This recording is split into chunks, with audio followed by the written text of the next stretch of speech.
I think the freedom that God is actually saying, like, hey, I want you to experience like all of this, not just a small part where you have to do what I say blindly, but all of it, this creation and how you fit in this creation and how your story is a continuation of thousands of years of me being in a relationship with humanity.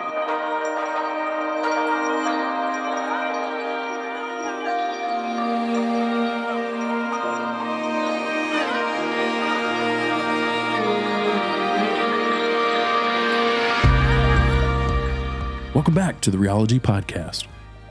Rheology is a nonprofit ministry that is centered around rethinking, researching, and rediscovery, a process that dives deep into the depths of an intimate partnership with God through a concept Jesus initiated called ecclesia. We strive to cultivate an environment that is not only safe to question and seek, but also one that is founded on the truths of partnership, words of hope that were uttered from the lips of Jesus himself. So in this podcast, we'll question Christian tradition, we'll investigate God myths, and we'll listen to those who are stirring, questioning, and desperately seeking more of what God is doing in and around us each day. Hey everybody, welcome to the Rheology Podcast. I'm Scott, and we've got Brandon way over on the other side over there, and we also have Chris Barron.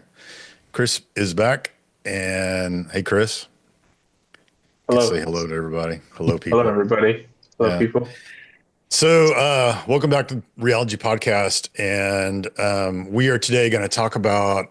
We continue to talk about things that are misconceptions with people all over our country in the United States and all over the world, and primarily people are trying to figure out like what this God thing looks like, and it gets to be very confusing, and there gets to be a lot of misconceptions, mainly because of religion. And I say religion in the terms of like typically the man-made kind of deal where we've taken the Bible and kind of turned it into a kind of a human thing, and then it doesn't become a God thing anymore. So we enjoy doing that on this podcast where we can kind of like go and dig through some stuff and help people maybe see the true or the truer things of the Bible and the truer nature of who God is and who Jesus is and what that's got to do with all of us. So we got Chris here today. We're going to talk about this word called obedience in the realm of Christianity. I thought I would share this. So we went down to see our youngest daughter this week on Tuesday, and we were driving, and it always cracks me up to see billboards on the side of the interstates. Specifically like Christian billboards, Robin was like, who who pays for these things? Same. They're not free. Same. You can't just put something up for free. So it's like, who's paying for these things? I'm like, So we saw one and she read it. She goes, hey, check this one out. And I was like, what? And it said, real Christians obey the Lord. And I was like, we've got a podcast coming up. I'm going to like save that because like that right there is, a concept in whoever paid for the billboard. It's a concept in his head that makes like total sense. But like the rest of us, it's like, what do you mean by that? So, I thought we'd start off with that because I really feel like we have a world right now that, the word obey can be kind of a creepy word almost. And especially in our culture, like if we quoted scripture where like, the wife is supposed to obey the husband, like that wouldn't go very far, obviously, at all. Because it sounds a little like my daughters would have a very hard time, swallowing that one. Right. So it's like, don't tell them about the one about the kids. Yeah. Well, they would definitely be like, oh, great. We're just a woman's role in this planet is just to serve and obey the husband and whatever. And so I think too, that might like bleed into like God, right? That, we're just supposed to just like take our minds and turn them off or throw our brains in the garbage can and just obey. So Chris, kind of wanted to see, you deal with this younger generation nowadays, and I just was curious the conversations that you've been having with young people who are trying to decipher, you know, what being with God is about, what a Christian is about, and maybe specifically in this context of like, what is obeying, what's it look Hmm. like, and Hmm. what's it feel like for people? Yeah, I think this concept is super prevalent in my context, because I think there is this idea that once once you make the team, right, you want to earn your spot as a starter, right? And the way you do that is by pleasing God. And the way you please God is how much you obey. But I don't think there is this like, honestly, and I don't wish, I believe that most Christians wish for an actual obedience list, Yeah. right? Because Yeah. I just don't think there is this obedience list. Like there's wisdom in the Hmm. teachings of Jesus and his lifestyle. And I think we are supposed to like follow it, be inspired by it, and we have the Spirit as our new law. But like I think because there isn't this like checklist, Hmm. Christians always come up with their own like subjective like obedience lists. And I think because what you said, like real Christians obey the Lord. You ask like you get like 100 Christians in, and then you say, so what does obeying the Lord look like? And you'll get Yeah, sure. a million different types of obedience. So I think there's this like I think people really want this is what it comes down to. My what I'm hearing and seeing is I think people just really, really want to please God. I think there's understanding that God isn't completely pleased with me because I know my life, I know my thoughts, I know my actions. So I have to always make up for those like shortcomings by pleasing God. And the way I do that is through obedience. And I think it's completely subjective and it depends on like your environment, how you're raised, what obeying Yep. God is. Yep. Yeah, but I think it's just this thing that people make up honestly of what obeying God actually is. Hmm. That's what I've It's seen so far. Yeah. it's difficult too because when we compare God to a father, like that can be all over the place because of our experiences with the fathers that we have or grew up with or whatever or don't have. And if like your father is an authoritarian and it's my way or the highway, that can very easily be translated into like a God that, as we've said before, right, on this podcast several times, a God that's just like he's on the verge of destroying everybody, Hmm. right? He's on the verge of like anger. He's just anger all the time. And we have to like you said, we have to like do the things that we possibly can to appease him, to Hmm. obey him so that he stays off the ledge and doesn't come and destroy everybody. And that doesn't sound like a lot of fun. I'm not sure how many Yeah. people really want to enter Yes. into a relationship like that. Yeah. And this isn't like news, but like that's why everyone's leaving Christianity because Hmm. they grow up in this place where it's you're kind of given this black and white morality growing up, and I think it's easy as a kid like don't steal, don't cheat, like obey your parents, blah blah blah blah. You can do that, but the older you get, the more like complicated the world becomes. Now there isn't this black and white because I think a lot of people it comes down to like also voting like the way you Hmm. vote is obey I would put some money down that the person that paid for that sign would say that the way you vote is obeying God, the Yeah. Lord. Right. So I mean it bleeds into all this like things like kind of what we were talking about like it you just do not see in the biblical narrative. Yeah. Now, to play devil's advocate, or maybe God's advocate in this case. Ooh. Um, it's funny because my mind went to, when we talk about obedience, my mind went to my kids as well. And Chris, when you Yeah. mentioned easy for Christians to get in the habit of thinking that there's a checklist of things that we have to do, my mind immediately went to my kids. Mm-hmm. Anytime we tell them to do something, they always they're always like, well, what did you really mean by that? If we Mm, tell you to unload the dishwasher, did that really just mean unload the top drawer or the bottom drawer? Or, it's Yeah. coming up with a million excuses not to do what it is that we told you to do. And so, just clearly the Bible provides instructions, as we've talked about in yeah. other podcasts before. And so to kind of look at it from the other side, I fear that it's easy to swing the other way, and we become like my kids, where there are instructions in the Bible, they're pretty clear, but then we risk saying, well, there's some gray area to that, so we can just ignore it, or something like that. Loopholes, we can Well, exploit the yeah. loopholes or something Yeah. like that. I think Right. a lot of times people, right? I think they remain in this infantile stage of Christianity where it is just like when you don't, because right, teaching our kids to undo the do the dishwasher, right? Because what you want to instill is like, hey, an orderly, clean house is like a happier house. Like you can Right. actually be more productive if this stuff works. If you just leave everything everywhere, it's very cluttered and right, it's harder to navigate and more stressful. Like that is what we're actually trying to instill in our kids. And I think that what God is trying to do is not just do random Yeah. things, even though we see that because most of our stories we don't know how to apply or we don't know how to take them in context, right?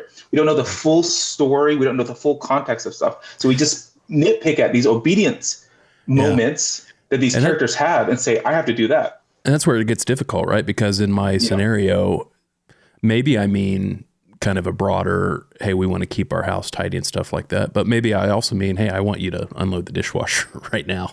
Just get everything out of there so we could put new stuff in. Yeah. So, Being more specific. grafting that on to the Bible, then that's what makes it difficult, is there could be multiple layers to that. Is this instruction something we are to take literally, or is it an instruction that is meant to point us to some bigger, goal or orientation that we need to strive towards or something like that? And I 100% agree that I think that is the rub, right? Yeah. It is like, so why am I doing what I'm doing now? I think a lot of people, their obedience level works fine, right? It's okay. But I think it's when like people ask those like, what else, why is this happening? What is Yeah. happening? Like, how do I apply this? How do I apply all of this or apply some of it? I think that's where people, honestly, I think the lack of discipleship, where people just like showing examples of how this applies in real life, I think we lose so many people because it just becomes these little things that people don't know how to navigate, or they don't, honestly, they don't even know how to question well Yeah. these concepts. Yeah. So They it just don't just wrestle comes with it. to, yeah, that's exactly right. There's no wrestling because I think probably someone has taught them just do it without asking. Look, the science says their concept of God is he's just asking you to follow the rules. Why can't you just follow it? Yeah. And Yeah. and like that's not what we see. Yeah. I think what you said earlier, Chris, is probably really the point of like stuck in this infancy level stage of, because like we need better disciple making. Problem is we don't have anybody old enough, like grown up, right? Agreed. Yes. Matured to really disciple anybody, because they're still following the rules, that mentality as well. Hmm. And we're just teaching, I mean, because we do have a system. Christianity as a religion or as a system is where the mentality of rule keeping comes into play, instead of the relationship part of side of things, right, with God, instead of it being, no, this is God with us, instead of God really, really far away and mad all the time, and we have to do these. We have to, in order to obey. There are these steps. It's funny because Brandon and I, a couple episodes ago, we were talking about, well, just it's not released yet. It'll release next week, but we're talking about the Torah, Mm-hmm. and we're talking about like how relevant is the Torah now. And the reality is the Torah is still relevant, but the Torah was not set up to replace the relationship. Mm. It was set up as guideposts, right? To lead toward it. It's almost like Brandon talking about his kids not, you know, doing the dishes correctly. I have a friend of mine, good friend of mine, Jason, who's his son was notorious for that. He was notorious for like, he'd go into the refrigerator and like the whole cake was eaten. And he's like, what? Go to the son and say, I told you not to eat the cake. He goes, well, you didn't say not to eat the whole cake. Right. It's like, yeah, we're looking for the loopholes and stuff. And then that is like, no, you don't really get the point here. The point of the rules is to help you in the right direction, but we're trying to go toward a relationship where, I'm not supposed to eat the whole cake. You don't sit back on all of the laws, Hmm. Yeah. or like in the Torah is concerned, the Torah really was primarily centered around the Ten Commandments, but then that, very quickly turned into hundreds Yeah. of, amendments, right? And we talked Because about, people find loopholes. yeah, we talked about, Scott, this is our modern legal system, at least in the United States, and I imagine so Right, in most of the right, right. countries. You end up in a position where you think you don't have, things can be left unsaid because surely nobody's going to take this rule that way. Well, then somebody takes the Right. rule that way, so now we got to redo the rule, and now we end up with hundreds of thousands of rules on all kinds of Right. crazy stuff because people Yeah. are always trying to find loopholes. So, Loopholes. And I Yeah. think a system based on that is where we're at. And the cool thing is like some of us have started to like question that. And I think there's a big movement that started to question that. But the two opposites here are, as you guys have said at Impact over and over and over, and what you're trying to deal with these students in college is the idea of like relationship versus religion. On one side, you have the rule keeping, the list. I need a list. And then when you start doing the list, you go, why am I doing this list? Hmm. Versus an actual love relationship, that's more equivalent to a marriage than anything. And so that is like the challenge to go from, one thing to seeing the other thing. And maybe obedience is not necessarily the greatest word to use there. Do your students, I can't imagine that your students like think of like words that we've used like that and immediately have like a negative reaction to those kinds of things. My kids call it cringy. Everything's What, like, cringy. yeah, the cringy Christian words, Yeah, or like yeah, oh, obedience or commandments. You know what I mean? Those things that yeah, sound like, yeah, submission, lording over yeah, you, and you're a yeah. slave. I'm the Well, slave owner.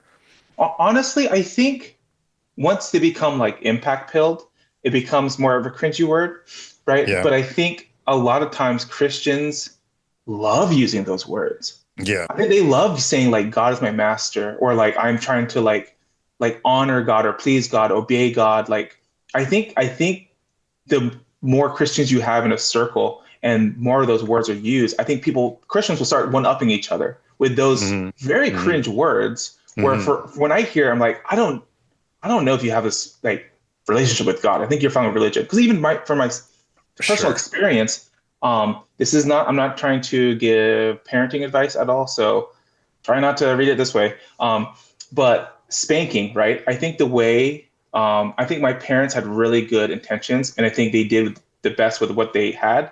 But what that instilled in me was just punishment and rewards, right? There are hmm certain things that get me punishment, and certain things that get me reward. And I saw my whole worldview then was how do I navigate without getting as Toe the little, line. yes, without Yeah. little punishment as possible, as much Yeah. reward as Yeah. possible, Right. instead of Right. actually critically thinking like, what do I want or what's good for me personally, right? I think I had a hard time thinking I had agency in this world, and I think I was just trying to avoid punishment and gain reward, which and again, like nothing against my parents or other people that parent that way, right? But I think a lot of times that is also how we frame Christianity: is this God of punishment, of reward. hmm So there is no relationship, and just the whole time you're just like, did I do enough, or I have to do more to get what I asked for? Yeah. That's a really good point. Because I'm still stuck on that idea that like Christianity, as far as the our modern, system, and even the system that's been around. I mean, it's been around for hundreds of years, obviously, but is definitely based on that kind of mentality. Still, because because we do talk about reward, and we do talk about, you know, there's also a price to pay kind of a deal, Hmm. of like your actions, right? Yeah, yeah. And so like the reward is heaven, and then the opposite of that is hell. And so it is when we have those, like those goals put in front of us, you do this and this and this, you're on the path to like heaven or reward, right?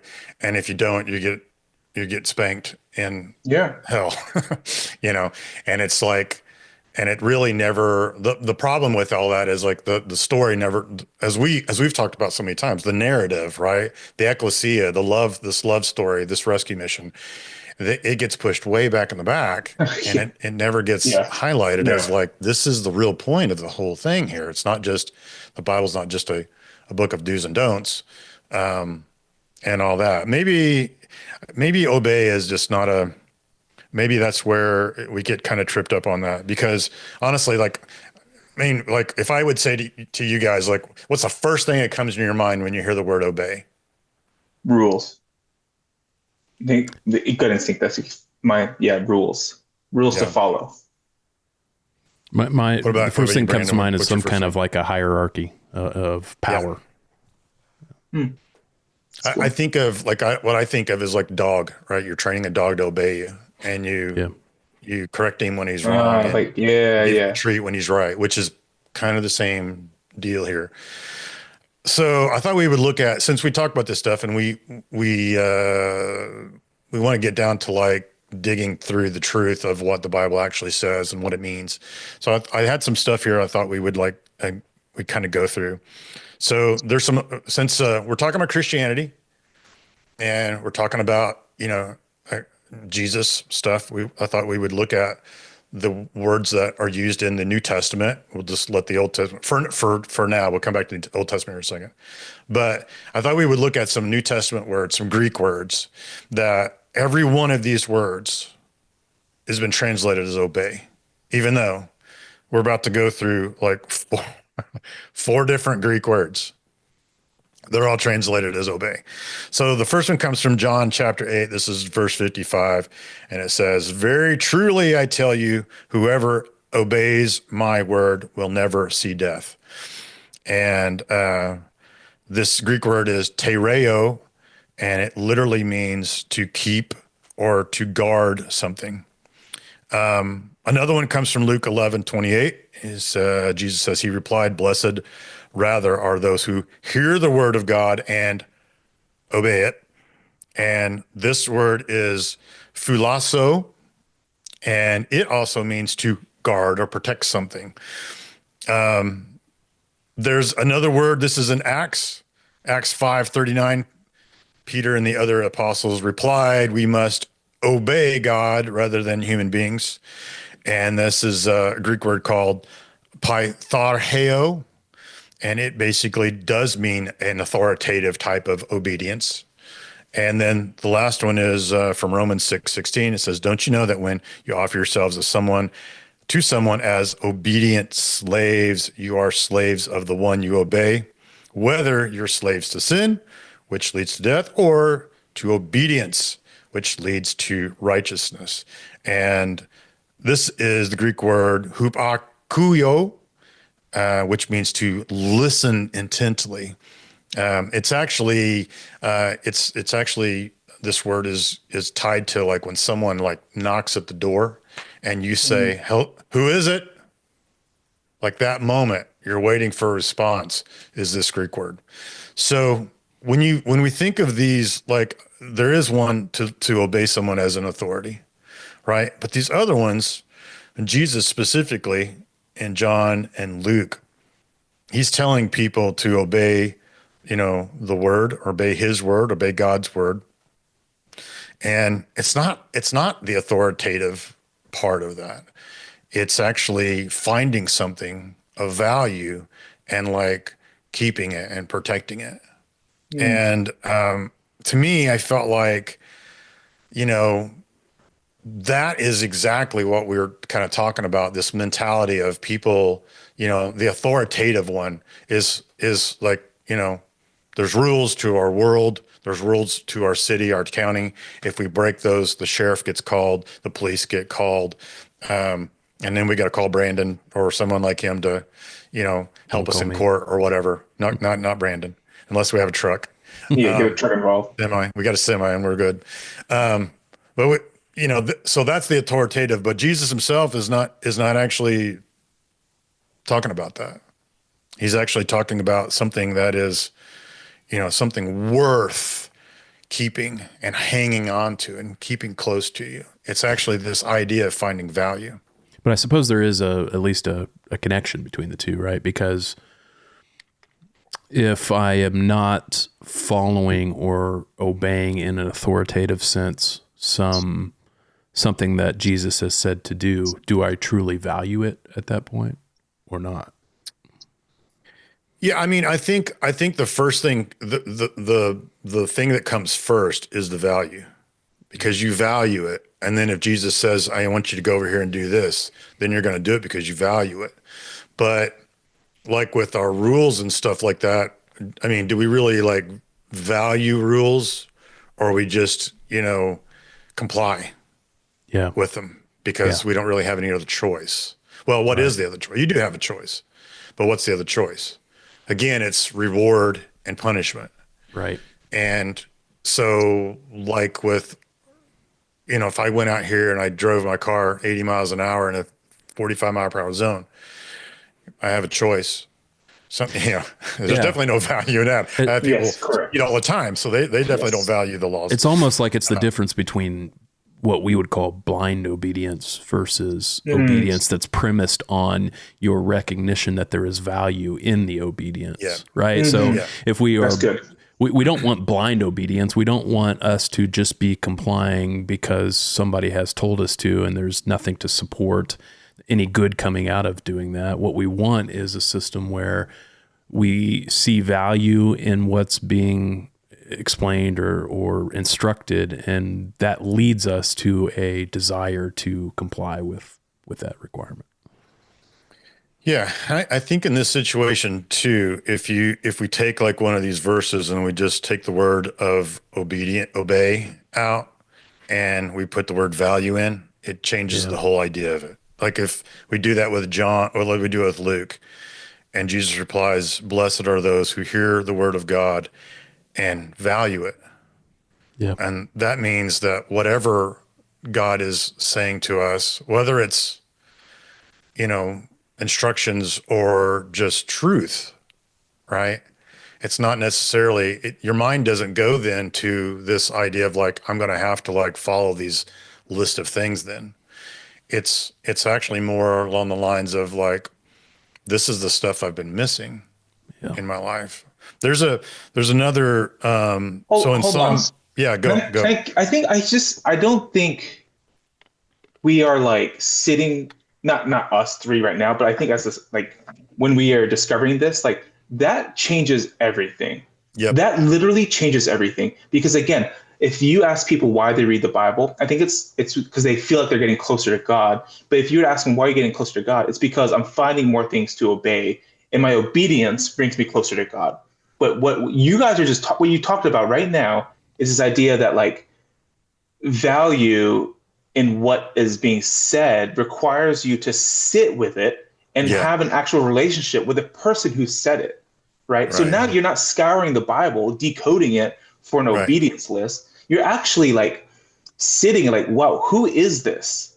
What kind of person would do this? Like, what does this mean for me? What does this mean for that? Like God, like, and I think it builds this like bigger, like character profile of instead of someone that is like there's wrong and there's right, and I'm gonna let you know if you choose the right or wrong, right? And you better, and I'm not gonna tell you what's exactly right unless you do the work and find out what's right.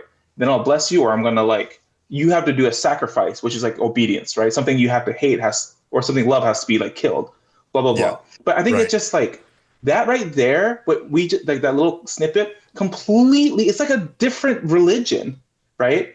A different concept of how you're relating to God in like the Bible. Yeah. I don't think people like what some people will never actually see God in this light. Yeah. No. Yeah. All they see is, well, and, you know, again, I don't want to go down this path too much. But the reality is like in the system, right? When someone starts to talk about God to someone who is a Christian in the system, like what's the first instinct of that Christian? It's typically to invite them to go to church. That's always like the go-to. And again, on this podcast, we are not trying to like, take a RPG and blow up the church. No, yeah, it has its place, but it's not the place that we have typically thought it should be. But that is like our thought is to get them, is to put them into the process.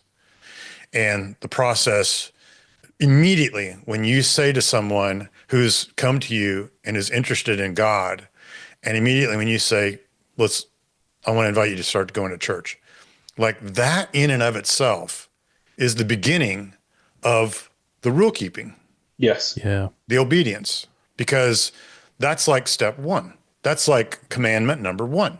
Commandment Yeah. number one, we can't have a conversation here. I mean, we can, but we need to get to church, right? Yeah. And then we'll go from there. Yeah. I think it comes out of a good place, obviously a good motive, because It does. I think your hope when you do that is that by putting them in the process, that the process will get them to the result that you're hoping will come out of it. But too often we see that the process does not end up with that result. And so then it was just wasted time. Well, it's like what Chris said earlier, what we were talking about. It's like you can't lead someone beyond where you are. Mm-hmm. Yeah. And if the typical Christian in the Christian, in this whole process we're talking The about, cul-de-sac. Yeah. yeah, in that whole little system, the typical Christian, that's what they did, Yeah. right? They did the same thing. They got interested in God. They may have talked to someone, maybe not. Maybe they just thought like, well, what's our first step? Oh, let's just go visit some churches. That is, yes, it's not that they are trying to, they're not trying to lead someone astray. They're actually trying to lead someone down the right path. Unfortunately, it does tend to lead to this mentality that there is a obedience process. Mm-hmm. And Mm-hmm. the first commandment you have to say yes to is going to church. Yeah. And then, I think the next could, one is keep going to church and whatever. I think it could also come from a place, and I know this was true for me, of not feeling, it's almost like imposter syndrome, not feeling equipped enough yourself to lead that person to Jesus. Yes. And so you want somebody else who ostensibly has that knowledge and that authority to be able to do it on your behalf. But I think what you're missing there is, and the Bible repeats this, Jesus repeats this over and over. It's not you that does the work. It's the Holy Spirit through you that does the work. So I think we got to give ourselves a little more credit with our ability to shepherd that ourselves.